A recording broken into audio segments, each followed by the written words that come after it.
Hello students, today I am going to tell you about the first war of independence 1857. It is also known as Great Uprising of 1857 or Revolt of 1857. Many Indians took part in the war. For various reasons there were great discontentment in the country. The Hindus and Muslims, forgetting their traditional differences, combined against the British Raj. So first we will know the background when the Britishers came in India and they started the exploitative policy and became the master of India. The background. Britishers came India in 1600 AD and the first battle was the Battle of Plassey in the year 1757. During this period 1757 to 1758, there was no direct rule of the British over India. British ruled over India as the company named British East India Company. They started their exploitative policies in India and there was the result of this revolt. Various revolts and wars were there. The introduction of this revolt is that it is the most important event of Indian history. It shook the British government and the exploitative policies of the British East India Company were there. So it spread in the different parts, occupied northern and the central India. Now we will discuss about the important places where this revolt was and the leaders. Barakpur, Mangal Pandey, Jhansi, Rani Lakshmi Bai, Lucknow, Begum Hazrat Mahal, Kanpur, Nana Sahib, Bareilly, Khan Bahadur Khan, Bihar, Kunwar Singh, Delhi, Bahadur Shah Jafar. Other parts of India, as Punjab remained mostly unaffected by the war, but there was serious uprising in Haryana at Rohtak, Rewari and Hisar. Now we will discuss about the important causes of this revolt. First is political causes. Under this heading, the first point is policy of expansion by outright wars, by the system of subsidiary alliance, by adopting doctrine of lapse. First we will discuss about the policy of expansion.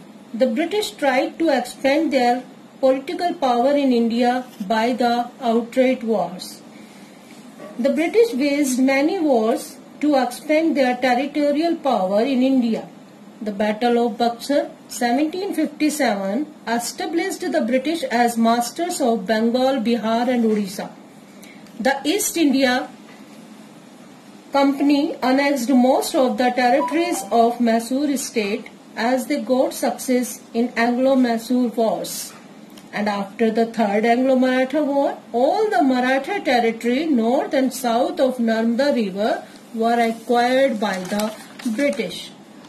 Second is by the subsidiary alliance. It was introduced by Lord Wellesley.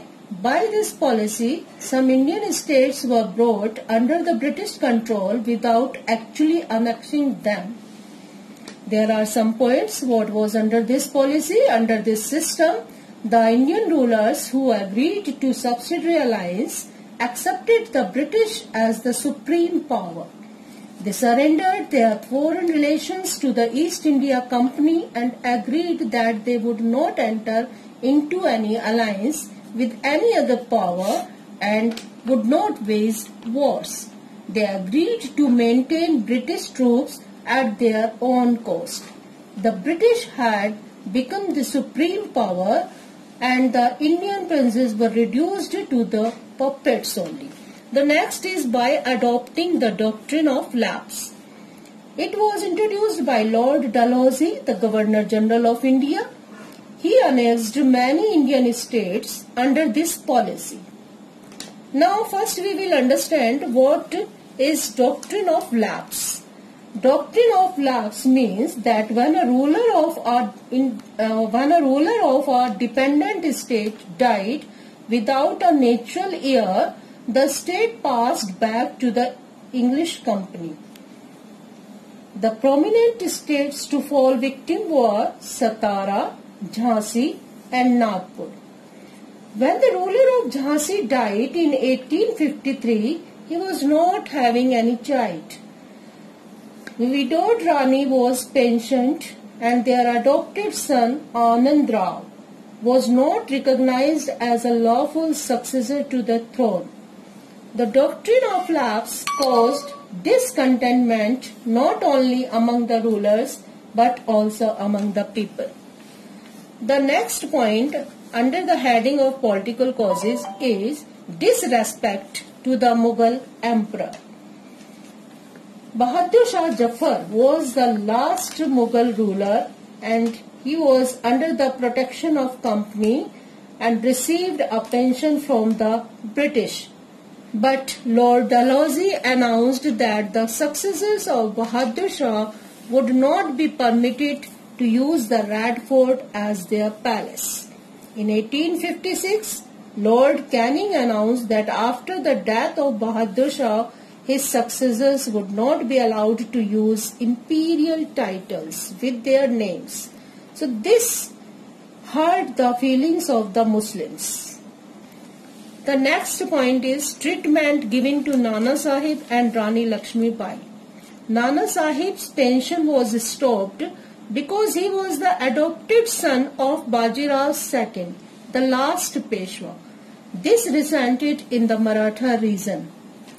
And the Rani Lakshmi Bai, who became the victim of doctrine of lapse, became a bitter enemy of the British, as her adopted son was not accepted as the heir of the throne. Next point is annexation of Awadh. In 1856, Nawab Wajid Ali Shah was deposed on the grounds that Awadh was not managed well. This caused resentment among those soldiers of the British Indian Army who came from Awadh. The next cause of the revolt is social and religious cause. Under this heading, interference with social customs. Some of the social reformers introduced by the British in India. The reforms like abolition of Sati 1829, the introduction of Widow Remarriage Act 1856 and Western education to girls were not welcomed by the people of India. Next is introduction of railways and telegraphs. The railways and telegraphs were looked down upon as means to break social order and caste rules. In railway compartments, people of all castes had to sit together. And there was a rumor the telegraph poles would be used for hanging people who were against company's rule in India. Next point is policy of racial discrimination. The British officers were rude to and arrogant towards the Indians.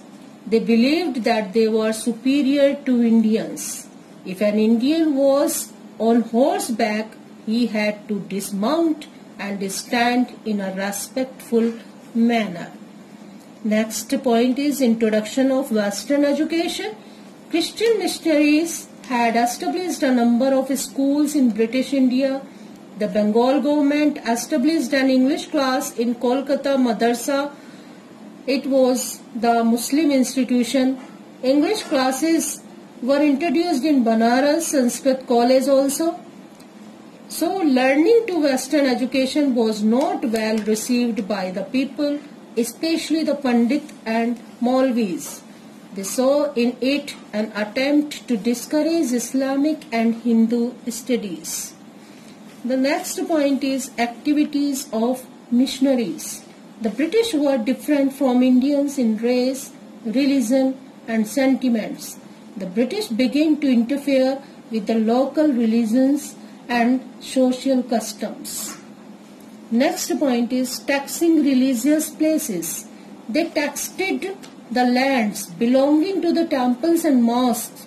Such lands had been exempted from taxation by previous Indian rulers. Next point is law of property. The Religious Disabilities Act of 1856 changed the Hindu law of property. Now the next causes of this first war of independence is economic. Under this heading, the first point is decay of cottage industries and handicrafts. Heavy duties on Indian silk and cotton textiles in Britain destroyed the Indian industries. On the other hand, British goods were imported into India at a nominal duty. So the art of spinning and weaving, which had given employment to many artisans, became extinct. Next is inhuman treatment towards indigo cultivators. Indigo trade was highly profitable to the British, but the conditions of these peasants were inhuman. They were forced to cultivate only indigo. If they planted anything else, their crops were destroyed and their cattle were carried off as punishment. Next point is drain of wealth. The transfer of wealth from India to England is called the drain of wealth, for which India did not get proportionate economic return. The drain included the salaries, incomes and savings of Englishmen. The British expenditure in India on the purchase of military goods, office establishment, unnecessary expenditure on the army, etc. The next point is loss of livelihood or unemployment. Millions of artisans and craftsmen lost their job. They had no alternative source of income. Pandits and Maulvis became jobless as Western education was introduced. Annexation of Indian states brought disbandment of the native troops. It meant loss of livelihood for thousands of families. The next point is India was made agricultural colony. The manufacturers in England required raw materials such as cotton, oil seeds for their industries. They did all that they could to keep India mainly an agricultural country.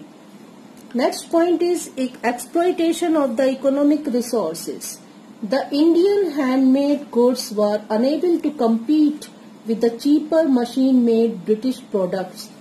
So this ruined the Indian industry, deprived the artisans of their income